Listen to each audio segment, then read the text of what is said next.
ಎಲ್ಲರಿಗೂ ನಮಸ್ಕಾರ ಸ್ನೇಹಿತರೆ. ಸೂರ್ಯ ರಾಶಿ ಚಕ್ರದ 5ನೇ ರಾಶಿ ಅಧಿಪತಿ. ಈ ರಾಶಿ ಚಕ್ರವು ಸಿಂಹವನ್ನ ಪ್ರತಿನಿಧಿಸುತ್ತದೆ. ಈ ರಾಶಿ ಚಿಹ್ನೆಯಲ್ಲಿ ಜನಿಸಿದ ವ್ಯಕ್ತಿಯ ಮೇಲೆ ಸೂರ್ಯದೇವನ ಪರಿಣಾಮ ಹೆಚ್ಚು. ಜ್ಯೋತಿಷ್ಯದ ಪ್ರಕಾರ ಸೂರ್ಯದೇವ ಸಿಂಹ ರಾಶಿಯ ಅಧಿಪತಿ ಮತ್ತು ನವಗ್ರಹಗಳ ರಾಜನೂ ಹೌದು. ಈ ರಾಶಿಯ ಜನರ ನಡವಳಿಕೆ ಗುಣಲಕ್ಷಣದಲ್ಲಿ ತಮ್ಮದೇ ಆದ ವೈಶಿಷ್ಟ್ಯ ಹೊಂದಿದ್ದಾರೆ. ತಮ್ಮ ಸಮಸ್ಯೆಗಳನ್ನ ತಮ್ಮದೇ ಆದ ರೀತಿಯಲ್ಲಿ ಪರಿಹರಿಸುವಲ್ಲಿ ಪರಿಣಿತರಾಗಿದ್ದಾರೆ. ಈ ರಾಶಿ ಚಕ್ರದ ಜನರು ತುಂಬಾ ಧೈರ್ಯಶಾಲಿ ಮತ್ತು ಭಾವೋದ್ರಿಕರು. ಜೊತೆಗೆ ಸ್ನೇಹದ ವಿಚಾರದಲ್ಲಿ ಬಹಳ ನಿಷ್ಠಾವಂತರು. ಅವರಿಗಾಗಿ ಏನು ಬೇಕಾದರೂ ಮಾಡಲು ಸಿದ್ಧರಾಗಿರ್ತಾರೆ. ಸುಮ್ಮನೆ ಕುಂತವರು ಹೆಜ್ಜೆ ಗುರುತುಗಳನ್ನ ಮೂಡಿಸಲಾರರು. ಹೆಜ್ಜೆ ಗುರುತು ಮೂಡಿಸಬೇಕೆಂದ್ರೆ ಎದ್ದು ನಡೆಯಬೇಕು. ಸಿಂಹರಾಶಿಯವರು ಜೀವನದಲ್ಲಿ ಗೆಲ್ಲಲು ಯಾವ 5 ಅಭ್ಯಾಸಗಳನ್ನ ಬದಲಾವಣೆ ಮಾಡಿಕೊಳ್ಬೇಕು ಎಂಬಂತಹ ವಿಚಾರಗಳನ್ನ ಈ ವಿಡಿಯೋದಲ್ಲಿ ತಿಳಿಸಿಕೊಡಲಿದ್ದೇನೆ. ಅದಕ್ಕೂ ಮುನ್ನ ನೀವು ನಮ್ಮ ಚಾನೆಲ್ಗೆ ಸಬ್ಸ್ಕ್ರೈಬ್ ಆಗಿಲ್ಲ ಅಂದ್ರೆ ಈಗೆಲ್ಲ ಸಬ್ಸ್ಕ್ರೈಬ್ ಆಗಿ, ಹಾಗೆ ವಿಡಿಯೋವನ್ನ ಕೊನೆವರೆಗೂ ನೋಡಿ, ಸ್ಕಿಪ್ ಮಾಡದೆ ಭಕ್ತಿಯಿಂದ ಜೈ ಸೂರ್ಯದೇವ ಅಂತ ಕಾಮೆಂಟ್ ಮಾಡಿ. ನೀವು ಈ 5 ಅಭ್ಯಾಸಗಳನ್ನ ಬದಲಾಯಿಸಿಕೊಳ್ಳೋದ್ರಿಂದ ನಿಮ್ಮ married life, love life, professional life ನಲ್ಲಿ ಹೆಚ್ಚು ಸಕ್ಸಸ್ ಅನ್ನ ಪಡೆಯಬಹುದು. ಸಿಂಹರಾಶಿಯವರು ಬದಲಾಯಿಸಿಕೊಳ್ಳಬೇಕಾದಂತಹ ಮೊದಲನೆಯ ಅಭ್ಯಾಸ ಈಗೋ ಮತ್ತು ಆರೋಗ್ಯನ್ಸ್ ಅನ್ನ ಬಿಡಬೇಕು. ಸಿಂಹರಾಶಿ ರಾಜನ ರಾಶಿ ಆಗಿರೋದ್ರಿಂದ ಯಾರ ಮುಂದೆನೂ ತಲೆ ತಗ್ಗಿಸಲ್ಲ. ನೀವು ಇದನ್ನ ಸ್ವಾಭಿಮಾನ ಅಂತಾನೂ ಕರಿಬಹುದು. ಆದ್ರೆ ನಿಮ್ಮ ಸಂಬಂಧಗಳಲ್ಲಿ, ವೈವಾಹಿಕ ಜೀವನದಲ್ಲಿ, ಪ್ರೀತಿಯ ಜೀವನದಲ್ಲಿ ನೀವು ನಿಮ್ಮ ಮಾತೇ ನಡೆಯಬೇಕು ಎಂದುಕೊಳ್ತೀರಾ. ಎದುರುಗಡೆ ಇರುವಂತಹ ವ್ಯಕ್ತಿಗಳ ಮಾತಿಗೆ ಹೆಚ್ಚು ಬೆಲೆ ಕೊಡದೇ ಇರುವುದು ನಿಮ್ಮ ಸಂಬಂಧಗಳಲ್ಲಿ ಭಿನ್ನಾಭಿಪ್ರಾಯ ಉಂಟಾಗುವ ಕಾರಣವಾಗುತ್ತದೆ. ಈ ಅಭ್ಯಾಸವನ್ನ ಬಿಡಲು ಸಾಧ್ಯವಿಲ್ಲ. ಆದರೆ ಆದಷ್ಟು ಬದಲಾಯಿಸಿಕೊಳ್ಳಲು ಪ್ರಯತ್ನಿಸಿದ್ರೆ ನಿಮ್ಮ married life, love life, professional life ಅಲ್ಲಿ ಹೆಚ್ಚು ಸಂತೋಷವಾಗಿರಬಹುದು, ಹೆಚ್ಚು ಸಕ್ಸಸ್ ಅನ್ನ ಪಡೆಯಬಹುದು. ಸಿಂಹರಾಶಿಯವರು ನಿಮ್ಮ ಜೀವನದಲ್ಲಿ ಗೆಲ್ಲಲು ಬದಲಾಯಿಸಿಕೊಳ್ಬೇಕಾದಂತಹ 2ನೆಯ ಅಭ್ಯಾಸ ಸೋಲಿನ ಭಯವನ್ನ ಬಿಡಬೇಕು. ಸಿಂಹರಾಶಿ ಅಧಿಪತಿ ಸೂರ್ಯಗ್ರಹ. ಸೂರ್ಯನನ್ನ ಗ್ರಹಗಳ ರಾಜ ಎಂದೇ ಕರೆಯಲಾಗಿದೆ. ಮೇಷರಾಶಿ, ಸಿಂಹರಾಶಿ, ಧನುರಾಶಿ ಈ 3 ರಾಶಿಗಳು ಯಾವುದೇ ಕೆಲಸವಾದರೂ ಮುನ್ನುಗ್ಗಿ ಛಲದಿಂದ ಮಾಡ್ತಾರೆ. ಆದ್ರೆ ಸೋಲಿನ ಭಯವನ್ನ ಬಿಡಬೇಕು. ಸೋಲಿಗೆ ಹೆದರಿಕೊಂಡ್ರೆ ಯಾವುದೇ ಕೆಲಸಗಳ ಪ್ರಾರಂಭ ಮಾಡೋದಕ್ಕೆ ಅಸಾಧ್ಯವನ್ನ ಸಾಧ್ಯವಾಗಿಸುವಂತಹ ಶಕ್ತಿ, ಸಾಮರ್ಥ್ಯ ನಿಮ್ಮಲ್ಲಿ ಇದೆ. ಆದ್ರಿಂದ ಫಿಯರ್ ಆಫ್ ಫೇಲ್ಯೂರ್ ಅನ್ನ ಬಿಟ್ಟು ಮುನ್ನುಗ್ಗಿದ್ರೆ ನಿಮ್ಮ ಜೀವನವನ್ನ ಗೆಲ್ತೀರಿ. ಒಂದು ಹೆಜ್ಜೆಯನ್ನ ಇಡುವವರೆಗೂ ಭಯ ಪಡ್ತೀರಾ. ಒಂದು ಹೆಜ್ಜೆ ಇಟ್ಟ ನಂತರ ಮುನ್ನುಗ್ಗಿದ ಕೆಲಸ ಮಾಡಲು ಪ್ರಾರಂಭ ಮಾಡಿದ್ರೆ 20% ಸಿಂಹರಾಶಿಯವರು ಧೈರ್ಯವಾಗಿ ಕೆಲಸ ಮಾಡಿದ್ರು 80% ಸಿಂಹರಾಶಿಯವರಿಗೆ ಸೋಲಿನ ಭಯವಿರುತ್ತೆ. ಈ ಭಯವನ್ನ ಬಿಡಿ, ಯಶಸ್ಸಿನ ಕಡೆ ಹೆಜ್ಜೆ ಇಡಿ. ಸಿಂಹರಾಶಿಯವರು ಬದಲಾಯಿಸಿಕೊಳ್ಬೇಕಾದಂತಹ 3ನೆಯ ಅಭ್ಯಾಸ ನೇರವಾಗಿ, ಕಟುವಾಗಿ ಮಾತನಾಡುವುದನ್ನ ಬಿಡಬೇಕು. ಸಿಂಹರಾಶಿ ಅಗ್ನಿ ತತ್ವ ರಾಶಿ. ನೀವು ಯಾರು, ಎಲ್ಲಿ, ಹೇಗೆ ಪರಿಸ್ಥಿತಿಗಳನ್ನ ನೋಡೋದಿಲ್ಲ. ನೇರವಾಗಿ ಕಡ್ಡಿ ತುಂಡಾದ ರೀತಿಯಲ್ಲಿ ಮಾತನಾಡ್ತೀರಾ. ನಿಮ್ಮ ನೇರ ಮಾತುಗಳು ನಿಮ್ಮ ಎದುರುಗಡೆ ಇರುವಂತಹ ವ್ಯಕ್ತಿಗಳಿಗೆ ಇಷ್ಟವಾಗುವುದಿಲ್ಲ. ನಿಮ್ಮ ಪರ್ಸನಲ್ ಲೈಫ್, ನಿಮ್ಮ ಪ್ರೊಫೆಷನಲ್ ಲೈಫ್ ನಲ್ಲಿ ಸಮಸ್ಯೆಗಳು ಬಂದೇ ಬರುತ್ತೆ. ನಿಮಗೆ ಶೀಘ್ರವಾಗಿ ಕೋಪ ಬರುತ್ತೆ. ಕೋಪದ ಕೈಗೆ ಬುದ್ಧಿಯನ್ನ ಕೊಟ್ಟು ನಿಮ್ಮ ಜೀವನದಲ್ಲಿ ನೀವೇ ಸಂಕಷ್ಟಕ್ಕೆ ಸಿಲುಕಿಕೊಳ್ತೀರಾ. ಯಾರಿಗೂ ಹೆದರದೆ ಮಾತನಾಡಬೇಕು. ಆದರೆ ನಿಮ್ಮ ನೇರ ಮಾತು ನಿಮ್ಮ ಜೀವನಕ್ಕೆ, ನಿಮ್ಮ ಸಂಬಂಧಗಳಿಗೆ ಮುಳುವಾಗಬಾರದು. ನಿಮ್ಮ ಜೀವನಕ್ಕೆ, ನಿಮ್ಮ ಸಂಬಂಧಗಳಿಗೆ ಕಟುವಾಗೋದ್ರಿಂದ ಕೋಪವನ್ನ, ನೇರವಾದ ಮಾತುಗಳನ್ನ ಬದಲಾಯಿಸಿಕೊಳ್ಳಲು ಪ್ರಯತ್ನವನ್ನ ಮಾಡಿ. ಸಿಂಹರಾಶಿಯವರು ಬದಲಾಯಿಸಿಕೊಳ್ಬೇಕಾದಂತಹ 4ನೆಯ ಅಭ್ಯಾಸ ಡಾಮಿನೇಟಿಂಗ್, ಅಗ್ರೆಷನ್ ಗುಣಗಳನ್ನ ಬಿಡಬೇಕು. ನೀವು ಡಾಮಿನೇಟಿಂಗ್ ಮಾಡೋದ್ರಿಂದ ನಿಮ್ಮ ಸಂಬಂಧಗಳಲ್ಲಿ ಸ್ಯಾಟಿಸ್ಫ್ಯಾಕ್ಷನ್ ಇರೋದಿಲ್ಲ. ನಿಮ್ಮ ಲೈಫ್ ಪಾರ್ಟ್ನರ್ ಹಾಗೂ ಬಿಸ್ನೆಸ್ ಪಾರ್ಟ್ನರ್ ಬಗ್ಗೆ ಕಂಪ್ಲೇಂಟ್ಗಳನ್ನ ಸದಾ ಹೇಳ್ತೀರಾ. ಇದರಿಂದ ನಿಮ್ಮ ನೆಮ್ಮದಿ ಹಾಳಾಗುತ್ತೆ, ಸಂಬಂಧಗಳು ನಿಮ್ಮಿಂದ ದೂರವಾಗುತ್ತೆ. ಆದ್ದರಿಂದ ಡಾಮಿನೇಟ್ ಗುಣವನ್ನ ಬಿಡಲು ಪ್ರಯತ್ನಿಸಿ. ಜೀವನದಲ್ಲಿ ಸಂತೋಷವಾಗಿರಬಹುದು. ಸಿಂಹರಾಶಿಯವರು ಜೀವನವನ್ನ ಗೆಲ್ಲಲು ಬಿಡಬೇಕಾದಂತಹ 5ನೇ ಅಭ್ಯಾಸ ಆತುರ ಸ್ವಭಾವವನ್ನ ಬಿಡಬೇಕು. ತಾಳ್ಮೆಯ ಕೊರತೆ ಇರುತ್ತದೆ. ಸಿಂಹರಾಶಿಯವರಲ್ಲಿ ನಿಮ್ಮ ತಾಳ್ಮೆ, ಸಹನೆ ಕೊರತೆಯಿಂದ ಕೆಲಸ ಕಾರ್ಯಗಳು ಅರ್ಧಕ್ಕೆ ನಿಂತು ಹೋಗುತ್ತವೆ. ನಿಮ್ಮ ವಯಸ್ಸು 17, 20, 30, 40, 50 ಎಷ್ಟೇ ಇರಲಿ, ತಾಳ್ಮೆಯ ಕೊರತೆಯಿಂದ ನಿಮ್ಮ ಕೆಲಸ ಕಾರ್ಯಗಳು ನಿಧಾನವಾಗುತ್ತೆ. ನಿಮಗೆ ಗೊತ್ತೇ ಆಗೋದಿಲ್ಲ. ಆದ್ದರಿಂದ ನಿಮ್ಮ ಪ್ರೊಫೆಷನಲ್ ಲೈಫ್ ಹಾಗೂ ಮ್ಯಾರಿಡ್ ಲೈಫ್ ಅಲ್ಲಿ ಸಮಸ್ಯೆಗಳು ಬರೋದ್ರಿಂದ ನೀವು ನಿಮ್ಮ ಜೀವನದಲ್ಲಿ ತಾಳ್ಮೆ, ಸಮಾಧಾನವನ್ನ ಅಳವಡಿಸಿಕೊಂಡ್ರೆ ಜೀವನದಲ್ಲಿ ಸಂತೋಷ ಮತ್ತು ಸಂತೃಪ್ತಿಯಾಗಿರ್ತೀರಿ. ಈ ಮೇಲೆ ತಿಳಿಸಿದ 5 ಅಭ್ಯಾಸಗಳನ್ನ ಬದಲಾಯಿಸಿಕೊಂಡ್ರೆ ನೀವು ನಿಮ್ಮ ಜೀವನದಲ್ಲಿ ಯಶಸ್ಸಿನ ಮೆಟ್ಟಿಲನ್ನ ಏರಿ ಸಂತೋಷವಾಗಿರಬಹುದು. ಇನ್ನು ಸಿಂಹರಾಶಿಯಲ್ಲಿಯೇ ಜನಿಸಲು ಕಾರಣವನ್ನ ನೋಡೋದಾದ್ರೆ ಶಾಸ್ತ್ರಗಳ ಪ್ರಕಾರ ಜನ್ಮ ಎಂದರೇನು? ಜೀವಾತ್ಮದ ಸೂಕ್ಷ್ಮ ಶರೀರದೊಂದಿಗೆ ಪಂಚಭೂತಗಳು ಶರೀರದೊಂದಿಗೆ ಪ್ರವೇಶಿಸುವುದೇ ಜನ್ಮ. ಈ ಜನ್ಮವನ್ನ ನೀವು ನಿಮ್ಮ ಜೀವಾತ್ಮದಿಂದ ಪಡೆದಿರ್ತೀರಿ. ಈ ಜೀವಾತ್ಮಕ್ಕೆ ಸಂಬಂಧಿಸಿದಂತಹ ಪೂರ್ವ ಕರ್ಮಗಳನ್ನ ನಿಮ್ಮೊಂದಿಗೆ ಪಡೆದುಕೊಂಡು ಹುಟ್ಟಿರ್ತೀರಾ. ಜೊತೆಯಲ್ಲಿಯೇ ಈ ಜನ್ಮದ ಕರ್ಮ ಫಲಗಳನ್ನ ನಿಮ್ಮ ಜೊತೆಯಲ್ಲಿ ತೆಗೆದುಕೊಂಡು ಹೋಗಿರ್ತೀರಾ. ಸಿಂಹರಾಶಿಯನ್ನ ರಾಜನ ರಾಶಿ ಎಂದು ಹೇಗೆ ಕರೆಯುತ್ತಾರೆ? ಇದಕ್ಕೆ ಕಾರಣವಿದೆ. ನಿಮ್ಮ ಪೂರ್ವ ಜನ್ಮದಲ್ಲಿ ನೀವು ಮಾಡಿದ ಪುಣ್ಯದ ಕೆಲಸಗಳನ್ನ, ದಾನ ಸೇವೆ, ಎಲ್ಲರಿಗೂ ಸಹಾಯ ಮಾಡಿದ ಕಾರಣದಿಂದ ಈ ಜನ್ಮದಲ್ಲಿ ಸಿಂಹರಾಶಿಯಲ್ಲಿ ನಿಮ್ಮ ಜನನವಾಗಿರುತ್ತೆ. ಈ ಜನ್ಮದಲ್ಲಿಯೂ ಸಹಾಯವನ್ನ ಕೇಳಿದವರಿಗೆ ನಿಸ್ವಾರ್ಥವಾಗಿ ಸಹಾಯ ಮಾಡುವ ರಾಜನ ಗುಣವಿದೆ. ರಾಜನ ಕೆಲಸವೇನು? ತನ್ನ ಪ್ರಜೆಗಳಿಗೆ ಅವಶ್ಯಕತೆ ಇರುವವರಿಗೆ ಮೂಲಭೂತ ಸೌಕರ್ಯಗಳನ್ನ, ಕಷ್ಟದಲ್ಲಿರುವವರಿಗೆ ಸೇವೆ ಒದಗಿಸುವುದು ರಾಜನ ಕೆಲಸವಾಗಿದೆ. ಈ ಗುಣಗಳನ್ನ ಸಿಂಹರಾಶಿಯವರು ಜನ್ಮದತ್ತವಾಗಿಯೇ ಪಡೆದುಕೊಂಡು ಹುಟ್ಟಿರ್ತೀರಾ. ನಿಮ್ಮ ಪಂಚಮ ಸ್ಥಾನದಿಂದ ವಿಶ್ಲೇಷಣೆ ಮಾಡೋದಾದ್ರೆ ನಿಮ್ಮ ಪಂಚಮ ಸ್ಥಾನದಲ್ಲಿ ಧನುರಾಶಿ ಕಂಡು ಬರುತ್ತದೆ. ಧನುರಾಶಿಯ ಲಕ್ಷಣಗಳೇನು? ಏಕಾಗ್ರತೆ, ಕರ್ತವ್ಯ, ನಿಷ್ಠೆ, ಧ್ಯೇಯಗಳ ಕಡೆ, ಗುರಿಯ ಕಡೆ ಗಮನ ಕೊಡುವಂತಹ ಗುಣಗಳು ನಿಮ್ಮಲ್ಲಿಯೂ ಈ ಎಲ್ಲಾ ಗುಣಗಳನ್ನ ಕಾಣಬಹುದು. ನಕ್ಷತ್ರದ ಪ್ರಕಾರ ನೋಡೋದಾದ್ರೆ ಮಕ ನಕ್ಷತ್ರದಲ್ಲಿ ಜನಿಸಿದವರಿಗೆ ಮೊದಲಿಗೆ ಕೇತುವಿನ ಮಹದಶ ಪ್ರಾರಂಭವಾಗುತ್ತೆ. ಮಕ ನಕ್ಷತ್ರದವರಿಗೆ ಪಿತೃಗಳ ಆಶೀರ್ವಾದವಿರುತ್ತೆ. ನಿಮ್ಮ ಪ್ರತಿ ಕೆಲಸಕ್ಕೂ ನಿಮ್ಮ ಪಿತೃಗಳು ಸಹಾಯ ಮಾಡ್ತಾರೆ. ಕೇತು ಮಹಾದಶ 7 ವರ್ಷಗಳ ಕಾಲ ಕಂಡು ಬರುತ್ತೆ. ನೀವು ಬಾಲ್ಯವನ್ನ ಕೇತುವಿನ ದಶೆಯಲ್ಲಿಯೇ ಕಳೆಯುತ್ತೀರಿ. ನಂತರ ಶುಕ್ರ ಗ್ರಹದ ಮಹಾದಶ ಪ್ರಾರಂಭವಾಗುತ್ತೆ. ಸಿಂಹರಾಶಿಯವರಿಗೆ ಪರಾಕ್ರಮ ಭಾವ ಹಾಗೂ ದಶಮಾಧಿಪತಿಯಾದಂತಹ ಗ್ರಹ ಅಂದ್ರೆ ಶುಕ್ರ ಗ್ರಹ. ನಿಮ್ಮ ಕರ್ಮಸ್ಥಾನದ ಅಧಿಪತಿಯಾಗಿರೋದ್ರಿಂದ ನೀವು ನಿಷ್ಠ ಕರ್ಮಗಳನ್ನ ಶುಕ್ರ ದಶೆಯಲ್ಲಿ ಮಾಡಿ ನಿಮ್ಮ ಜೀವನದಲ್ಲಿ ಯಶಸ್ಸನ್ನ ಪಡೆಯುತ್ತೀರಿ. ನಿಮಗೆ 25-26ನೇ ವಯಸ್ಸಿನಲ್ಲಿ ಸೂರ್ಯ ಗ್ರಹದ ದಶ ಆರಂಭವಾಗುತ್ತದೆ.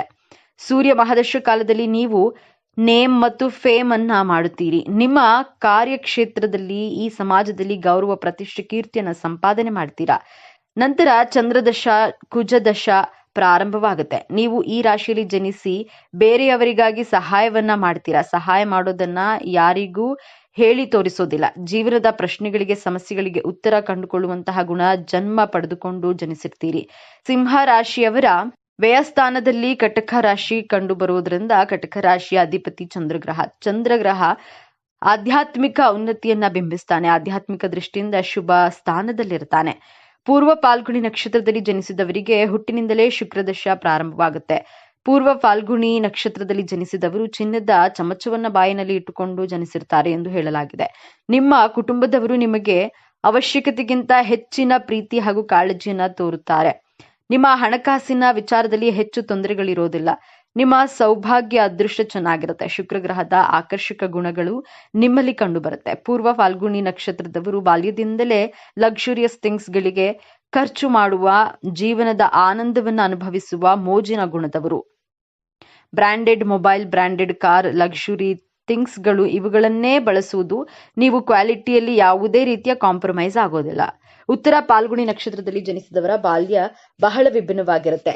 ಚಿಕ್ಕವರಾಗಿದ್ದಾಗಲೇ ಇವರ ಮುಖದಲ್ಲಿ ಸೂರ್ಯನ ವರ್ಚಸ್ಸು, ತೇಜಸ್ಸು ಕಂಡು ಬರುತ್ತೆ. ಇವರು ದೊಡ್ಡವರಾದ ಮೇಲೆ ಒಳ್ಳೆಯ ಹೆಸರು, ಕೀರ್ತಿ ಮಾಡುವರು ಹಾಗೂ ಅಲೌಕಿಕ ಕಾರ್ಯಗಳನ್ನ ಮಾಡುವವರು ಎಂದು ಹೇಳಬಹುದು. ಆದರೆ ಉತ್ತರ ಫಾಲ್ಗುಣಿ ನಕ್ಷತ್ರದವರು ಯೌವನಾವಸ್ಥೆಯಲ್ಲಿ ಹಲವು ಚಾಲೆಂಜ್ಗಳನ್ನ, ಹೋರಾಟಗಳನ್ನ ಎದುರಿಸಿ ಮತ್ತೆ ಗೆಲುವಿನ ಕಡೆ ಪಯಣವನ್ನ ಪ್ರಾರಂಭಿಸ್ತಾರೆ. ಈ ರೀತಿ ಸಿಂಹರಾಶಿಯಲ್ಲಿ ಜನಿಸಿದವರು ಪ್ರತಿಫಲಾಪೇಕ್ಷೆ ಬಯಸದೆ ಸೇವೆ ಕಾರ್ಯವನ್ನ ಮಾಡಲು ಈ ರಾಶಿಯಲ್ಲಿ ನಿಮ್ಮ ಜನನವಾಗಿರುತ್ತೆ. ಈ ವಿಚಾರಗಳು ನಿಮಗೆ ಇಷ್ಟ ಆಗಿದೆ ಅಂತ ಭಾವಿಸ್ತಾ ಇದ್ದೇನೆ. ಇಷ್ಟ ಆಗಿದ್ರೆ ನಮ್ಮ ಚಾನೆಲ್ ಅನ್ನ ತಪ್ಪದೆ ಸಬ್ಸ್ಕ್ರೈಬ್ ಮಾಡಿಕೊಳ್ಳಿ. ಈ ವಿಡಿಯೋಗೆ ಒಂದು ಲೈಕ್ ಕೊಡೋದನ್ನ ಮರಿಬೇಡಿ. ಈ ವಿಡಿಯೋನ ನಿಮ್ಮ ಫ್ರೆಂಡ್ಸ್, ಫ್ಯಾಮಿಲಿ ಗ್ರೂಪ್ನಲ್ಲಿ ಹೆಚ್ಚು ಶೇರ್ ಮಾಡಿ. ಈ ಸಿಂಹ ರಾಶಿಯವರ ಜೀವನ ಹೇಗಿರುತ್ತೆ? ಈ ರಾಶಿಯವರಿಗೆ ಎಷ್ಟೆಲ್ಲ ಲಾಭ ಇರುತ್ತೆ? ಇವರ ಜೀವನದಲ್ಲಿ ಯಾವೆಲ್ಲ ಘಟನೆಗಳು ಆವರಿಸಿರುತ್ತದೆ? ಸಿಂಹ ರಾಶಿಯವರ ಮುಂದಿನ ಜೀವನ ಹೇಗೆಲ್ಲ ನಡೆಸ್ತಾರೆ? ಈ ರಾಶಿಯವರ ಹಣಕಾಸಿನ ವಿಚಾರದಲ್ಲಿ ಅನುಕೂಲತೆಯನ್ನ ಹೇಗೆಲ್ಲ ನಿಭಾಯಿಸ್ತಾರೆ? ಅಧಿಕಾರ, ಗೌರವ, ಕೀರ್ತಿ ನಿಮ್ಮ ಕಾಲ ಕೆಳಗಿದೆ.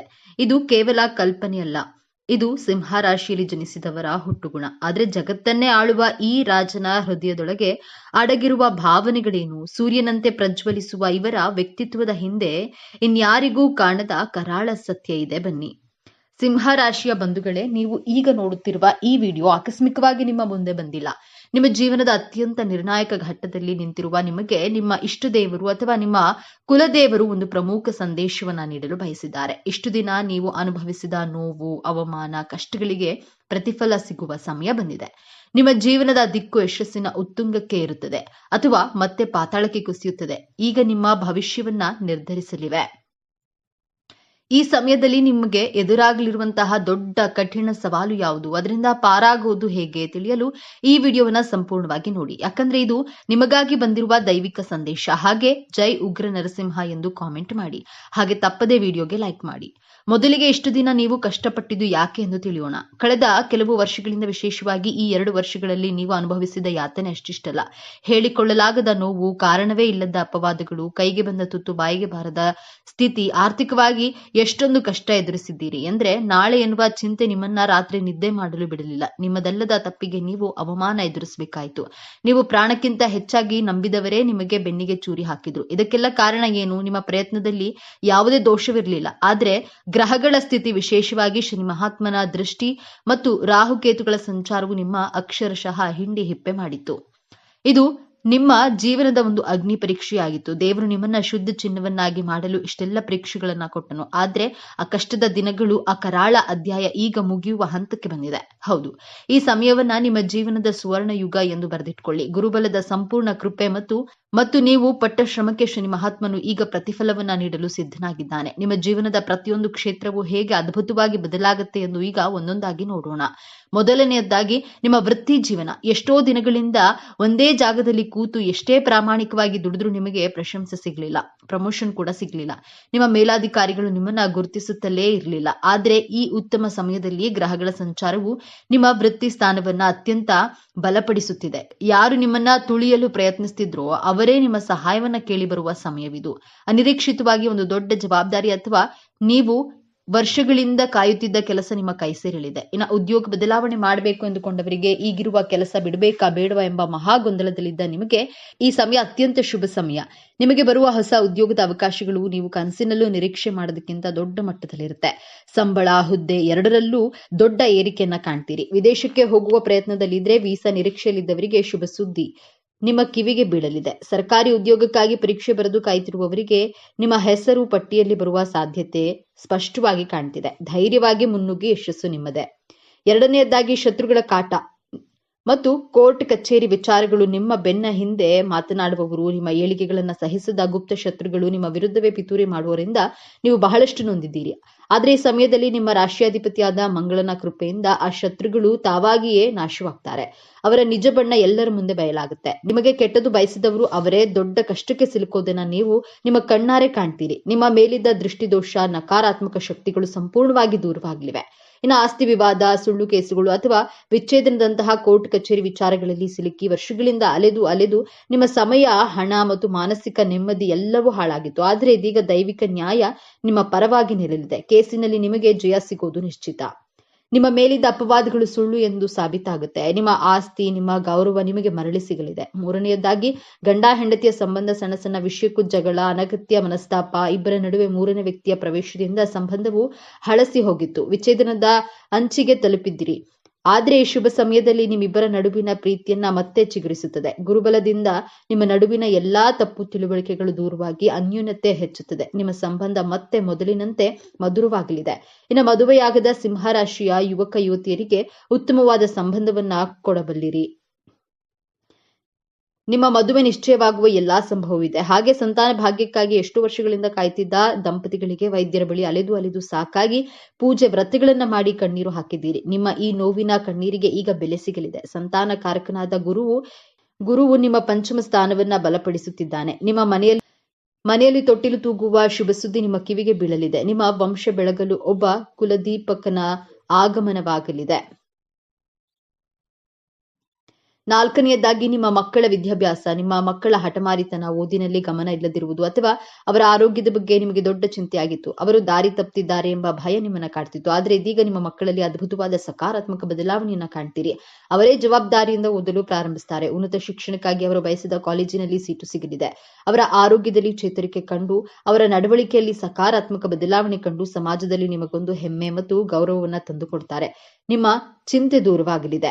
5ನೇದಾಗಿ ನಿಮ್ಮ ಆರ್ಥಿಕ ಸ್ಥಿತಿ ಮತ್ತು ಅತ್ಯಂತ ಪ್ರಮುಖವಾದ ಬದಲಾವಣೆ, ನೀವು ನಂಬಿಕೊಟ್ಟ ಸಾಲ, ಆಪ್ತರಿಗೆ ಕೊಟ್ಟ ಹಣ ವಾಪಸ್ ಬಾರದೆ ನೀವು ಮೋಸ ಹೋಗಿದ್ರೆ ಆ ಹಣ ಇನ್ನೇನು ಬರೋದಿಲ್ಲ ನೀವು ಎಂದು ಕೈ ಚೆಲ್ಲಿದ್ದೀರಿ. ಆದ್ರೆ ಈಗ ಯಾರು ನಿಮ್ಮಿಂದ ಹಣ ಪಡೆದಿದ್ರೋ ಅವರೇ ನಿಮ್ಮನ್ನ ಹುಡುಕಿಕೊಂಡು ಬಂದು ನಿಮ್ಮ ಹಣವನ್ನ ವಾಪಸ್ ಕೊಡುವ ಚಮತ್ಕಾರ ನಡೆಯಲಿದೆ. ಅಥವಾ ಕಾನೂನಿನ ಮೂಲಕವಾದ್ರೂ ನಿಮ್ಮ ಹಣ ನಿಮ್ಮ ಕೈ ಸೇರೋದು ಖಚಿತ. ಇಷ್ಟೇ ಅಲ್ಲ, ಅನಿರೀಕ್ಷಿತ ಧನಾಗಮನ, ಆರ್ಥಿಕ ಸಂಕಷ್ಟದಿಂದ ತತ್ತರಿಸಿ ಹೋಗಿದ್ದ ನಿಮಗೆ ಈಗ ನೀವು ನಿರೀಕ್ಷೆ ಮಾಡದ ಮೂಲಗಳಿಂದ ಬಹುಶಃ ಹಳೆಯ ಹೂಡಿಕೆಯ ಮೂಲಕ ಅಥವಾ ಪಿತ್ರಾರ್ಜಿತ ಆಸ್ತಿ ಪಾಲು ದೊರೆಯುವ ಮೂಲಕ ದೊಡ್ಡ ಮೊತ್ತದ ಹಣ ಹರಿವು ಬರಲಿದೆ. ನಿಮ್ಮ ಎಲ್ಲಾ ಸಾಲಗಳು ತೀರಿ ನೀವು ಸಾಲ ಮುಕ್ತರಾಗುವ ಸಮಯವಿದು. ಲಕ್ಷ್ಮೀ ದೇವಿಯು ನಿಮ್ಮ ಮನೆಯಲ್ಲಿ ಸ್ಥಿರವಾಗಿ ನೆಲೆಸುತ್ತಾಳೆ. ವ್ಯಾಪಾರ ವ್ಯವಹಾರದಲ್ಲಿ ಸತತ ನಷ್ಟ ಅನುಭವಿಸಿದ್ದು ಇನ್ನೇನು ಮುಚ್ಚಿಬಿಡಬೇಕು ಎನ್ನುವ ಸ್ಥಿತಿಯಲ್ಲಿದ್ದಾಗ ನಿಮಗೆ ಪೂರ್ವಜನ್ಮ ನೀಡಲಿವೆ. ನಿಮ್ಮ ವ್ಯಾಪಾರಕ್ಕೆ ಹೊಸ ಪಾಲುದಾರರು ಸಿಗಬಹುದು ಅಥವಾ ನಿಮ್ಮ ಹೊಸ ಆಲೋಚನೆಗಳಿಂದ ದೊಡ್ಡ ಮಟ್ಟದಲ್ಲಿ ಯಶಸ್ಸು ಕಾಣಬಹುದು. ಗ್ರಾಹಕರ ಸಂಖ್ಯೆ ಹೆಚ್ಚಾಗಿ ನಿಮ್ಮ ಲಾಭವು 10 ಪಟ್ಟು ಹೆಚ್ಚಾಗಲಿದೆ. ಇಷ್ಟೆಲ್ಲ ಅದ್ಭುತ ಯಶಸ್ಸು, ಹಣ, ಗೌರವ, ಸಂಬಂಧಗಳು ಇಷ್ಟೆಲ್ಲವೂ ನಿಮ್ಮದಾಗಲಿದೆ. ಆದ್ರೆ ನಿಮ್ಮ ಮುಂದೆ ಒಂದು ದೊಡ್ಡ ಕಷ್ಟಕರವಾದಂತಹ ಸವಾಲು ಕೂಡ ಎದುರಾಗುತ್ತೆ. ಈ ಸವಾಲನ್ನ ನೀವು ಗೆಲ್ಲಲೇಬೇಕು. ಆ ಸವಾಲು ಹೊರಗಿನಿಂದ ಬರೋದಿಲ್ಲ, ಅದು ನಿಮ್ಮ ಶತ್ರುಗಳಿಂದ ಬರೋದಿಲ್ಲ, ಅದು ನಿಮ್ಮ ಒಳಗಿನಿಂದಲೇ ಬರುತ್ತೆ. ಆ ಸವಾಲೇ ನಿಮ್ಮ ಕೋಪ ಮತ್ತು ಅಹಂಕಾರ. ಹೌದು, ಸಿಂಹರಾಶಿಯವರೇ, ನಿಮ್ಮ ರಾಶಿಯಾಧಿಪತಿ ಮಂಗಳ. ನಿಮಗೆ ಕೋಪ, ಆವೇಶ, ಆತುರ ಜಾಸ್ತಿ. ಅನಿರೀಕ್ಷಿತ ಯಶಸ್ಸು, ಹಣ, ಅಧಿಕಾರ ನಿಮ್ಮ ಕೈಗೆ ಬಂದಾಗ ನಿಮ್ಮಲ್ಲಿ ನಾನೇ ಸರಿ, ನನ್ನಿಂದಲೇ ಇದೆಲ್ಲ ಸಾಧ್ಯವಾಯಿತು, ನನಗಿಂತ ದೊಡ್ಡವರು ಯಾರೂ ಇಲ್ಲ ಎಂಬಂತಹ ಅಹಂಕಾರ ತಲೆ ಎತ್ತಬಹುದು. ನಿಮ್ಮ ಕೋಪ ಹೆಚ್ಚಾಗಬಹುದು. ಈ ಸಮಯದಲ್ಲಿ ನಿಮ್ಮ ಆತುರದ ನಿರ್ಧಾರದಿಂದ ಅಥವಾ ನಿಮ್ಮ ಸಿಟ್ಟಿನ ಮಾತಿನಿಂದ ನಿಮ್ಮ ಆಪ್ತರನ್ನೇ, ವಿಶೇಷವಾಗಿ ನಿಮ್ಮ ಜೀವನ ಸಂಗಾತಿಯನ್ನೇ, ನಿಮ್ಮ ತಂದೆ ತಾಯಿಯನ್ನೇ ನೀವು ನೋಯಿಸಬಹುದು. ಒಂದು ದೊಡ್ಡ ತಪ್ಪಿನಿಂದ ನಿಮ್ಮ ಕೈಗೆ ಬಂದ ಭಾಗ್ಯವೆಲ್ಲವೂ ನಿಮ್ಮನ್ನ ಬಿಟ್ಟು ಹೋಗುವ ಅಪಾಯವಿದೆ. ಯಶಸ್ಸನ್ನ ಪಡೆಯೋದು ಎಷ್ಟು ಮುಖ್ಯವೋ ಅದನ್ನು ಉಳಿಸ್ಕೊಳ್ಳೋದು ಅದಕ್ಕಿಂತ ಮುಖ್ಯ. ಈ ಅಹಂಕಾರವೇ ನೀವು ಎದುರಿಸುವ ಅತಿ ದೊಡ್ಡ ಸಮಸ್ಯೆ. ಹಾಗಾದ್ರೆ ಈ ದೊಡ್ಡ ಸಮಸ್ಯೆಯಿಂದ ಪಾರಾಗೋದು ಹೇಗೆ? ಈ ಯಶಸ್ಸನ್ನ ಶಾಶ್ವತವಾಗಿ ಉಳಿಸ್ಕೊಳ್ಳೋದು ಹೇಗೆ? ಪರಿಹಾರ ತುಂಬಾ ಸರಳವಾಗಿದೆ, ಆದ್ರೆ ಇದನ್ನ ನೀವು ಅತ್ಯಂತ ಶ್ರದ್ಧೆಯಿಂದ ಪಾಲಿಸಬೇಕು. ಮೊದಲನೇದಾಗಿ ಮೌನವನ್ನ ಅಭ್ಯಾಸ ಮಾಡಿ. ಅಂದ್ರೆ ಮಾತನಾಡುವ ಮೊದಲು 2 ಬಾರಿ ಯೋಚಿಸಿ. ನಿಮ್ಮ ಮಾತಿನಿಂದ ಯಾರಿಗೂ ಎಷ್ಟೇ ಸಣ್ಣವರಾದ್ರೂ ಅವರಿಗೆ ನೋವಾಗದಂತೆ ನೋಡ್ಕೊಳ್ಳಿ. 2ನೇದಾಗಿ ನಿಮ್ಮ ರಾಶಿಯಾಧಿಪತಿಯಾದ ಕುಜನ ಉಗ್ರ ಸ್ವಭಾವವನ್ನ ಶಾಂತಗೊಳಿಸಲು ಪ್ರತಿ ಮಂಗಳವಾರ ಹತ್ತಿರದ ಆಂಜನೇಯನ ದೇವಸ್ಥಾನಕ್ಕೆ ಹೋಗಿ ಒಂದು ಹಿಡಿ ಬೆಲ್ಲವನ್ನ ದಾನ ಮಾಡಿ ಅಥವಾ ಅಲ್ಲಿರುವ ಹಸುವಿಗೆ ತಿನ್ನಿಸಿ. ಆಂಜನೇಯನನ್ನ ನಿಮ್ಮ ಕೋಪವನ್ನ ನಿಯಂತ್ರಿಸಿ ನಿಮಗೆ ವಿನಯವನ್ನ ಕರುಣಿಸುತ್ತಾನೆ. 3ನೇದಾಗಿ ನಿಮ್ಮ ಯಶಸ್ಸು ಸಿಕ್ಕಾಗ, ಹಣ ಬಂದಾಗ ಅದನ್ನ ತಲೆಗೇರಿಸ್ಕೊಳ್ಬೇಡಿ. ತಕ್ಷಣ ನಿಮ್ಮ ಇಷ್ಟ ದೇವರನ್ನ ಅಥವಾ ಕುಲದೇವರನ್ನ ಮನಸ್ಸಿನಲ್ಲಿ ಸ್ಮರಿಸಿ. ಇದೆಲ್ಲ ನಿನ್ನ ಕೃಪೆ ಎಂದು ಕೃತಜ್ಞತೆಯನ್ನ ಸಲ್ಲಿಸಿ. ಯಶಸ್ಸು ಬಂದಾಗ ತಲೆಬಾಗಿರಿ. ಈ ಒಂದು ವಿನಯದೊಂದಿಗೆ ನಿಮ್ಮ ಎಲ್ಲಾ ಭಾಗ್ಯವನ್ನ ನಿಮ್ಮ ಬಳಿಯೇ ಉಳಿಸುತ್ತದೆ. ಸಿಂಹರಾಶಿಯವರೇ, ನಿಮ್ಮ ಜೀವನವನ್ನ ಸಂಪೂರ್ಣವಾಗಿ ಬದಲಾಯಿಸುವ ಶಕ್ತಿ ಹೊಂದಿದೆ. ನಿಮ್ಮ ವಿಜಯದ ಆರಂಭವಾಗಲಿದೆ. ನೀವು ಅನುಭವಿಸಿದ ಪ್ರತಿಯೊಂದು ನೋವಿಗೂ ಈಗ ಪ್ರತಿಫಲ ಸಿಗಲಿದೆ. ನಿಮ್ಮ ಕಣ್ಣೀರು ಈಗ ಆನಂದ ಭಾಷ್ಪವಾಗಿ ಬದಲಾಗುವ ಸಮಯ ಬಂದಿದೆ. ನೆನಪಿಡಿ, ಈ ವಿಡಿಯೋ ನಿಮಗೆ ತಲುಪಿದ್ದು ಆಕಸ್ಮಿಕವಲ್ಲ. ಇದು ನಿಮ್ಮ ಇಷ್ಟ ದೇವರು ನಿಮಗೆ ನೀಡುತ್ತಿರುವ ಸ್ಪಷ್ಟ ಸಂದೇಶ. ಈ ಅದ್ಭುತ ಸಮಯವನ್ನ ಸದುಪಯೋಗಪಡಿಸಿಕೊಳ್ಳಿ. ನಿಮ್ಮ ಜೀವನದ ಹೊಸ ಅಧ್ಯಾಯಕ್ಕೆ ತಯಾರಾಗಿರಿ. ನಿಮ್ಮ ನಂಬಿಕೆಯ ಸಂಕೇತವಾಗಿ ನಿಮ್ಮ ಜೀವನ ಬದಲಾಗಬೇಕು ಎನ್ನುವ ಸಂಕಲ್ಪದೊಂದಿಗೆ ತಪ್ಪದೆ ನಿಮ್ಮ ಕುಲದೇವರ ಅಥವಾ ನಿಮ್ಮ ಇಷ್ಟ ದೇವರ ಹೆಸರನ್ನ ಕಾಮೆಂಟ್ ಮಾಡಿ. ಆ ಭಗವಂತನು ನಿಮ್ಮನ್ನ ಸದಾ ಕಾಪಾಡಲಿ. ಸರ್ವೇ ಜನೋ ಸುಖಿನೋ ಭವಂತು. ಇದೇ ತರಹದ ಈ ಸಿಂಹರಾಶಿಯವರ ಜೀವನ ಹೇಗಿರುತ್ತೆ? ಈ ಸಿಂಹರಾಶಿಯವರಿಗೆ ಎಷ್ಟೆಲ್ಲ ಲಾಭ ಇರುತ್ತೆ? ಇವರ ಜೀವನದಲ್ಲಿ ಯಾವೆಲ್ಲ ಘಟನೆಗಳು ಆವರಿಸುತ್ತದೆ? ಸಿಂಹರಾಶಿಯವರ ಮುಂದಿನ ಜೀವನ ಹೇಗೆಲ್ಲ ನಡೆಸ್ತಾರೆ? ಈ ರಾಶಿಯವರ ಹಣಕಾಸಿನ ವಿಚಾರದಲ್ಲಿ ಅನುಕೂಲತೆಯನ್ನ ಹೇಗೆಲ್ಲ ನಿಭಾಯಿಸುತ್ತಾರೆ? ಅಧಿಕಾರ, ಗೌರವ, ಕೀರ್ತಿ ನಿಮ್ಮ ಕಾಲ ಕೆಳಗೆ ಇದೆ. ಇದು ಕೇವಲ ಕಲ್ಪನೆಯಲ್ಲ, ಇದು ಸಿಂಹರಾಶಿಯಲ್ಲಿ ಜನಿಸಿದವರ ಹುಟ್ಟುಗುಣ. ಆದರೆ ಜಗತ್ತನ್ನೇ ಆಳುವ ಈ ರಾಜನ ಹೃದಯದೊಳಗೆ ಅಡಗಿರುವ ಭಾವನೆಗಳೇನು? ಸೂರ್ಯನಂತೆ ಪ್ರಜ್ವಲಿಸುವ ಇವರ ವ್ಯಕ್ತಿತ್ವದ ಹಿಂದೆ ಇನ್ಯಾರಿಗೂ ಕಾಣದ ಕರಾಳ ಸತ್ಯ ಇದೆಯೇ? ಬನ್ನಿ ನೋಡೋಣ. ಇಂದು ನಾವು ರಾಶಿಚಕ್ರದ ರಾಜ ಸಿಂಹರಾಶಿಯವರ ಜೀವನದ ಪುಟಗಳನ್ನ ತೆರೆದು ನೋಡೋಣ. ಇದು ನೀವು ಅಂದುಕೊಂಡಿದ್ದಕ್ಕಿಂತ ಸಂಪೂರ್ಣ ವಿಭಿನ್ನವಾಗಿರಬಹುದು. ನೀವು ಸಿಂಹರಾಶಿಯವರಾಗಿದ್ದರೆ ಪೂರ್ತಿ ವಿಡಿಯೋವನ್ನ ನೋಡಿ ಓಂ ಸೂರ್ಯ ನಾರಾಯಣ ನಮಃ ಎಂದು ಕಾಮೆಂಟ್ ಮಾಡಿ. ತಪ್ಪದೆ ಸಬ್ಸ್ಕ್ರೈಬ್ ಆಗಿ. ಆತ್ಮೀಯ ಬಂಧುಗಳೇ, ರಾಶಿ ಚಕ್ರದ 12 ರಾಶಿಗಳಲ್ಲಿ 5ನೇ ರಾಶಿ ಸಿಂಹ ರಾಶಿಯ ಬಗ್ಗೆ ಇಂದು ನಾವು ಮಾತನಾಡ್ತಿದ್ದೇವೆ. ಅಧಿಕಾರ. ಇದರ ಅಧಿಪತಿ ಗ್ರಹಗಳ ರಾಜನಾದ ಸೂರ್ಯ ಬೆಂಕಿಯ ತತ್ವವನ್ನ ಹೊಂದಿರುವ ಈ ರಾಶಿಯ ಚಿಹ್ನೆ ಕಾಡಿನ ರಾಜ ಸಿಂಹ. ಸಿಂಹ ರಾಶಿಯವರಿಗೆ ಜ್ಞಾನ ಅನ್ನೋದು ತುಂಬಾ ಜಾಸ್ತಿ ಇರುತ್ತೆ. ಜ್ಞಾಪಕ ಶಕ್ತಿ ಅನ್ನೋದು ಚೆನ್ನಾಗಿರುತ್ತೆ. ಇವರು ಯಾವುದೇ ಕೆಲಸ ಮಾಡಿದ್ರೂ ಸಹ ಪರ್ಫೆಕ್ಟ್ ಆಗಿ ಮಾಡ್ತಾರೆ. ಅಧಿಕಾರ ಪಡೆಯುವಂತಹ ವಿಚಾರಗಳಲ್ಲಿ ಆಸೆ ಹಾಗೂ ಆಸಕ್ತಿ ಜಾಸ್ತಿ ಇರುತ್ತೆ. ಈ ಸಿಂಹ ರಾಶಿಯವರ ಮನಸ್ಸು ಮಗುವಿನ ಮನಸ್ಸುಳ್ಳವರು ಎಂದೇ ಹೇಳಬಹುದು. ಇಷ್ಟೆಲ್ಲ ಇದ್ರೂ ಸಹ ಈ ಸಿಂಹ ರಾಶಿಯವರಿಗೆ ದಿಢೀರಂತ ಕೋಪ ಬಂದ್ಬಿಡುತ್ತೆ. ದಿಢೀರಂತ ಸಿಡುಕಾಡಿ ಬಿಡ್ತಾರೆ. ಸಿಂಹಕ್ಕೆ ಯಾವ ರೀತಿ ಕೋಪ ಇರುತ್ತೋ ಅದೇ ರೀತಿ ಇವರ ಕೋಪ ಕೂಡ ಕಡಿಮೆ ಆಗೋಕೆ ತುಂಬಾ ಸಮಯ ತಗೋತಾರೆ. ಈ 3 ಅಂಶಗಳೇ ಸಿಂಹರಾಶಿಯವರ ವ್ಯಕ್ತಿತ್ವದ ಅಡಿಪಾಯ. ಸೂರ್ಯನಿಲ್ಲದೆ ಜಗತ್ತಿಲ್ಲ. ಹಾಗೆಯೇ ಸೂರ್ಯನಂತೆ ಸಿಂಹರಾಶಿಯವರು ಎಲ್ಲಿಗೆ ಹೋದ್ರೂ ತಮ್ಮ ಪ್ರತಿಭೆಯನ್ನ ಬೀರ್ತಾರೆ. ಅವರ ಮಾತು, ನುಡಿ, ನೋಟ ಎಲ್ಲದರಲ್ಲೂ ಒಂದು ರೀತಿಯ ಅಧಿಕಾರ ಮತ್ತು ಆತ್ಮವಿಶ್ವಾಸ ಎದ್ದು ಕಾಣುತ್ತೆ. ಅವರ ಗುಂಪಿನಲ್ಲಿ ಒಬ್ಬರಾಗಿರಲು ಇಷ್ಟಪಡುವುದಿಲ್ಲ. ಬದಲಾಗಿ ಗುಂಪಿನಲ್ಲಿ ನಾಯಕರಾಗಿರಲು ಬಯಸ್ತಾರೆ. ಅವರು ಹುಟ್ಟಿನಿಂದಲೇ ನಾಯಕರು. ಅವರಿಗೆ ಗಮನದ ಕೇಂದ್ರ ಬಿಂದುವಾಗಿರುವುದು ಅಂದರೆ ಗಾಳಿಯಷ್ಟೇ ಅವಶ್ಯಕ. ಇದು ಅವರ ಅಹಂಕಾರವಲ್ಲ, ಇದು ಅವರ ಮೂಲ ಸ್ವಭಾವ. ಅವರ ವ್ಯಕ್ತಿತ್ವ ಒಂದು ತೆರೆದ ಪುಸ್ತಕದಂತೆ. ನೇರ ಮತ್ತು ಸ್ಪಷ್ಟ ಮನಸ್ಸಿನಲ್ಲಿ ಒಂದನ್ನ ಇಟ್ಟುಕೊಂಡು ಹೊರಗೆ ಇನ್ನೊಂದು ಮಾತನಾಡುವ ಜಯಮಾನ ಇವರದಲ್ಲ. ಇವರ ಸ್ನೇಹ ಮತ್ತು ದ್ವೇಷ ಎರಡೂ ಬಹಿರಂಗ. ಸಿಂಹ ರಾಶಿಯವರನ್ನ ಇಷ್ಟಪಡಲು ನೂರಾರು ಕಾರಣಗಳಿವೆ. ಅವರಲ್ಲಿರುವ ಕೆಲವು ಅದ್ಭುತ ಗುಣಗಳನ್ನು ನೋಡೋಣ. ಮೊದಲನೆಯದಾಗಿ ಅವರು ಉದಾರತೆ. ಸಿಂಹ ರಾಶಿಯವರ ಹೃದಯ ತುಂಬಾ ವಿಶಾಲವಾದುದು. ತಮ್ಮ ಪ್ರೀತಿ ಪಾತ್ರರಿಗಾಗಿ ಏನು ಬೇಕಾದರೂ ಮಾಡಲು ಸಿದ್ಧರಿರ್ತಾರೆ. ಹಣ, ಸಮಯ, ಪ್ರೀತಿ ಯಾವುದನ್ನೂ ಕೊಡೋದ್ರಲ್ಲಿ ಅವರು ಹಿಂದೆ ಮುಂದೆ ನೋಡೋದಿಲ್ಲ. ಕೇಳಿದವರಿಗೆ ಸಹಾಯ ಹಸ್ತವನ್ನ ಚಾಚುವುದು ಇವರ ಜನ್ಮ ಜಾತಕದ ಗುಣ. ಎರಡನೆಯದಾಗಿ ಇವರ ನಿಷ್ಠೆ. ಸಿಂಹ ರಾಶಿಯವರು ತಮ್ಮ ಸ್ನೇಹ, ಪ್ರೀತಿ ಮತ್ತು ಕುಟುಂಬಕ್ಕೆ ಅತ್ಯಂತ ನಿಷ್ಠರಾಗಿರ್ತಾರೆ. ಅವರು ನಿಮ್ಮನ್ನ ಒಮ್ಮೆ ತಮ್ಮವರೆಂದು ಒಪ್ಪಿಕೊಂಡ್ರೆ ಜೀವನ ಪರ್ಯಂತ ನಿಮ್ಮನ್ನ ರಕ್ಷಿಸ್ತಾರೆ. ನಿಮ್ಮ ಪರವಾಗಿ ನಿಲ್ತಾರೆ. ದ್ರೋಹವನ್ನ ಅವರು ಎಂದಿಗೂ ಮಾಡೋದಿಲ್ಲ. ಮೂರನೆಯದಾಗಿ ಅವರಲ್ಲಿರುವ ಸೃಜನಶೀಲತೆ. ನಾಟಕ, ಸಂಗೀತ, ಕಲೆ, ನಟನೆ ಹೀಗೆ ಪ್ರದರ್ಶನ ಕಲೆಗಳಲ್ಲಿ ಅವರಿಗೆ ವಿಶೇಷ ಆಸಕ್ತಿ. ತಮ್ಮನ್ನ ತಾವು ವ್ಯಕ್ತಪಡಿಸಲು ಇನ್ನೊಂದು ಉತ್ತಮ ವೇದಿಕೆ ಎಂದು ಅವರು ಭಾವಿಸ್ತಾರೆ. ಅವರಲ್ಲಿರುವಂತಹ ಸೃಜನಶೀಲ ಶಕ್ತಿ ಅವರನ್ನ ಅತ್ಯುತ್ತಮ ಕಲಾವಿದರನ್ನಾಗಿ ರೂಪಿಸುತ್ತದೆ. 4ನೆಯ ಗುಣ, ಅವರಲ್ಲಿರುವ ಧೈರ್ಯ ಮತ್ತು ಆತ್ಮವಿಶ್ವಾಸ. ಯಾವುದೇ ಕಷ್ಟದ ಪರಿಸ್ಥಿತಿಯನ್ನು ಅವರು ಧೈರ್ಯದಿಂದ ಎದುರಿಸ್ತಾರೆ. ಸೋಲನ್ನ ಕಂಡು ಹೆದರೋದಿಲ್ಲ. ಅವರ ಆತ್ಮವಿಶ್ವಾಸವೇ ಅವರಿಗೆ ಅರ್ಧ ಗೆಲುವನ್ನ ತಂದುಕೊಡುತ್ತೆ. ಅವರ ಈ ಗುಣವೇ ಇತರರಿಗೆ ಸ್ಫೂರ್ತಿಯಾಗುತ್ತೆ. ಕೊನೆಯದಾಗಿ ಅವರಲ್ಲಿರುವ ಜೀವನೋತ್ಸಾಹ. ಸಿಂಹರಾಶಿಯವರು ಜೀವನವನ್ನ ಪ್ರೀತಿಸ್ತಾರೆ. ಪ್ರತಿಯೊಂದು ಕ್ಷಣವನ್ನ ಸಂಭ್ರಮದಿಂದ ಕಳೆಯಲು ಇಷ್ಟಪಡ್ತಾರೆ. ಅವರ ಸುತ್ತಮುತ್ತ ಯಾವಾಗಲೂ ಒಂದು ರೀತಿ ಸಂಭ್ರಮದ ವಾತಾವರಣವಿರುತ್ತೆ. ಅವರ ಹಾಸ್ಯ ಪ್ರಜ್ಞೆ ಮತ್ತು ಉತ್ಸಾಹ ಬೇರೆಯವರಿಗೂ ಹರಡುತ್ತದೆ. ಇಲ್ಲಿಯವರೆಗೂ ನಾವು ನಾಣ್ಯದ ಒಂದು ಮುಖವನ್ನ ನೋಡಿದ್ದೇವೆ. ಈಗ ಮತ್ತೊಂದು ಮುಖವನ್ನ ನೋಡುವ ಸಮಯ. ಪ್ರತಿಯೊಬ್ಬ ರಾಜನ ಕಿರೀಟದ ಭಾರ ಅವನಿಗೆ ಮಾತ್ರ ಗೊತ್ತು. ಹಾಗೆಯೇ ಸಿಂಹರಾಶಿಯವರ ಪ್ರಜ್ವಲಿಸುವ ವ್ಯಕ್ತಿತ್ವದ ಹಿಂದೆ ಕೆಲವು ಕರಾಳ ನೆರಳುಗಳಿವೆ. ಮೊದಲನೇದಾಗಿ ಸಿಂಹರಾಶಿಯವರ ಅಹಂಕಾರ ಮತ್ತು ದರ್ಪ. ನಾನು ಮತ್ತು ನನ್ನದು ಎಂಬ ಭಾವನೆ ಅವರಲ್ಲಿ ಹೆಚ್ಚಾಗಿರುತ್ತೆ. ತಮ್ಮನ್ನ ತಾವು ಎಲ್ಲರಿಗಿಂತ ಶ್ರೇಷ್ಠರೆಂದು ಭಾವಿಸ್ತಾರೆ. ಟೀಕೆಗಳನ್ನು ಸ್ವೀಕರಿಸುವುದು ಅವರಿಗೆ ಕಷ್ಟ.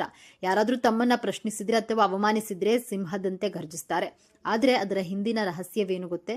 ಇದು ಅಹಂಕಾರಕ್ಕಿಂತ ಹೆಚ್ಚಾಗಿ ತಮ್ಮ ಗೌರವಕ್ಕೆ ಧಕ್ಕೆಯಾಗಬಹುದೆಂಬ ಭಯ. ಎರಡನೆಯದಾಗಿ ಆಸೆಯೋ ದುರಾಸೆಯೋ ಎಲ್ಲರ ಗಮನ ಸೆಳೆಯುವ ಹಂಬಲ್. ಯಾವಾಗಲೂ ಎಲ್ಲರ ಗಮನ ತಮ್ಮ ಮೇಲೆ ಇರಬೇಕೆಂದು ಅವರು ಬಯಸ್ತಾರೆ. ಯಾರಾದರೂ ತಮ್ಮನ್ನ ಕಡೆಗಣಿಸಿದ್ರೆ ಅದನ್ನು ಅವರಿಗೆ ಸಹಿಸಲು ಸಾಧ್ಯವಾಗುವುದಿಲ್ಲ. ಈ ಗುಣದಿಂದಾಗಿ ಕೆಲವೊಮ್ಮೆ ಅವರು ನಾಟಕೀಯವಾಗಿ ವರ್ತಿಸಬಹುದು. ಇದರ ಹಿಂದಿನ ಕಾರಣ ತಾವು ಪ್ರೀತಿಸಲ್ಪಡುತ್ತಿಲ್ಲವೇನೋ, ತಮ್ಮ ಅಸ್ತಿತ್ವಕ್ಕೆ ಬೆಲೆ ಇಲ್ಲವೇನೋ ಎಂಬ ಆಳವಾದ ಅಭದ್ರತೆ. ಮೂರನೆಯದಾಗಿ ಅವರ ಮೊಂಡುತನ. ಒಮ್ಮೆ ಒಂದು ನಿರ್ಧಾರವನ್ನು ತೆಗೆದುಕೊಂಡ್ರೆ ಅದರಿಂದ ಹಿಂದೆ ಸರಿಯೋದು ಬಹಳ ಕಷ್ಟ. ತಮ್ಮ ನಿರ್ಧಾರವೇ ಸರಿ ಎಂದು ವಾದಿಸ್ತಾರೆ. ತಮ್ಮ ಎಲ್ಲರೂ ಬರಬೇಕೆಂದು ಬಯಸ್ತಾರೆ. ಇದರ ಮೂಲ ತಮ್ಮ ನಾಯಕತ್ವದ ಮೇಲೆ ಅವರಿಗಿರುವ ಅಚಲ ನಂಬಿಕೆ ಮತ್ತು ಸೋಲನ್ನು ಒಪ್ಪಿಕೊಳ್ಳಲು ಇರುವ ಹಿಂಜರಿಕೆ. 4ನೆಯದಾಗಿ ಸೋಮಾರಿತನ. ಹೌದು, ನೀವು ಕೇಳಿದ್ದು ಸರಿ. ಕಾಡಿನ ರಾಜ ಸಿಂಹ. ದಿನದ ಬಹುಪಾಲು ಸಮಯವನ್ನ ವಿಶ್ರಾಂತಿಯಲ್ಲೇ ಕಳೆಯುತ್ತೆ. ಹಾಗೆ ಸಿಂಹ ರಾಶಿಯವರು ತಮಗೆ ಇಷ್ಟವಿಲ್ಲದ ಕೆಲಸವನ್ನ ಮಾಡಲು ಹಿಂದೇಟನ್ನ ಹಾಕ್ತಾರೆ. ಆರಾಮಾಗಿ ಸುಖವಾಗಿರಲು ಇಷ್ಟಪಡ್ತಾರೆ. ಆದರೆ ಒಮ್ಮೆ ಗುರಿ ನಿಶ್ಚಯಿಸಿದ್ರೆ ಅವರನ್ನ ತಡೆಯಲು ಯಾರಿಂದಲೂ ಸಾಧ್ಯವಿಲ್ಲ. ಪ್ರೀತಿಯ ವಿಚಾರದಲ್ಲಿ ಸಿಂಹರಾಶಿಯವರು ಹೇಗಿರ್ತಾರೆ ಎಂದು ನೋಡೋದಾದ್ರೆ, ಒಂದು ಮಾತಿನಲ್ಲಿ ಹೇಳಬೇಕಂದ್ರೆ ಅತ್ಯಂತ ಭಾವುಕ ಪ್ರೇಮಿಗಳು ಮತ್ತು ಪ್ರೀತಿಸಿದ್ರೆ ತಮ್ಮ ಸಂಗಾತಿಗೆ ಇಡೀ ಜಗತ್ತನ್ನೇ ಅಂಗೈಯಲ್ಲಿ ತಂದಿಡ್ತಾರೆ. ಉಡುಗೊರೆಗಳು, ಹೊಗಳಿಕೆಗಳು, ಪ್ರೀತಿಯ ಪ್ರದರ್ಶನಕ್ಕೆ ಅವರಲ್ಲಿ ಯಾವುದೇ ಕೊರತೆ ಇರೋದಿಲ್ಲ.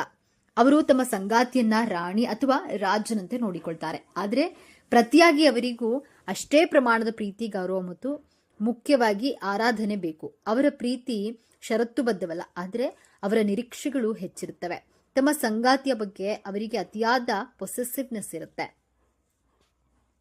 ತಮ್ಮ ಪ್ರಪಂಚದ ಕೇಂದ್ರ ತಮ್ಮ ಸಂಗಾತಿಯಾಗಿರ್ಬೇಕೆಂದು ಬಯಸ್ತಾರೆ.